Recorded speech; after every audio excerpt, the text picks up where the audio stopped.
तुलसी माता की कथा का हिंदू धर्म में विशेष महत्व है। ये कथा हमें भक्ति, समर्पण और धर्म की शक्ति के बारे में बताती है। आइए जानते हैं तुलसी माता की कथा हिंदी में। तुलसी माता की कथा। बहुत समय पहले एक असुर राज हुआ जिसका नाम था जलंधर। जलंधर बहुत ही बलशाली और पवित्र शक्तियों का स्वामी था।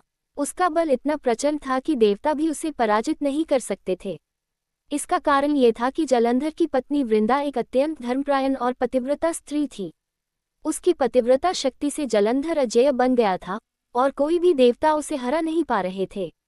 वृंदा भगवान विष्णु की परम भक्त थी और हमेशा उनकी पूजा करती थी। देवताओं ने जलंधर के आतंक से मुक्ति पाने के लिए भगवान विष्णु से प्रार्थना की। तब भगवान विष्णु ने एक योजना बनाई और वृंदा की परीक्षा लेने का निश्चय किया। भगवान विष्णु जलंधर का रूप धारण करके वृंदा के सामने आए और कहा कि जलंधर युद्ध में मारा गया।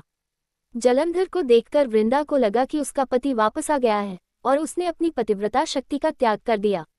उसी समय असली जलंधर युद्ध में मारा गया, क्योंकि वृंदा की पतिव्रता शक्ति के नष्ट होते ही जलंधर की सुरक्षा भी खत्म हो गई थी।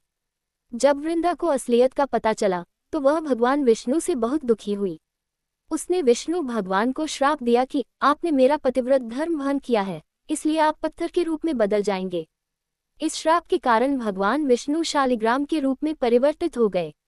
वृंदा ने अपनी जीवन लीला समाप्त कर दी, लेकिन भगवान विष्णु ने उसकी भक्ति से प्रसन्न होकर उसे अमरता का वरदान दिया।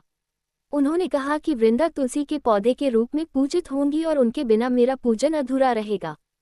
तुलसी को भगवान विष्णु की प्रिय कहा जाएगा और जो भी व्यक्ति तुलसी के पौधे की पूजा करेगा उसे भगवान विष्णु का आशीर्वाद प्राप्त होगा। तुलसी विवाह की परंपरा। हर वर्ष देवउठनी एकादशी के दिन तुलसी माता का विवाह भगवान विष्णु के शालिग्राम स्वरूप से संपन्न किया जाता है। इस दिन तुलसी माता की पूजा अर्चना विशेष रूप से की जाती है। यह माना जाता है कि जो भक्त तुलसी विवाह करता है उसे वैवाहिक सुख और संतान सुख प्राप्त होता है। सीख। इस कथा से हमें ये शिक्षा मिलती है कि भक्ति और सत्य की शक्ति असीम होती है। वृंदा के पतिव्रता धर्म ने जलंधर जैसे राक्षस को भी अजेय बना दिया था।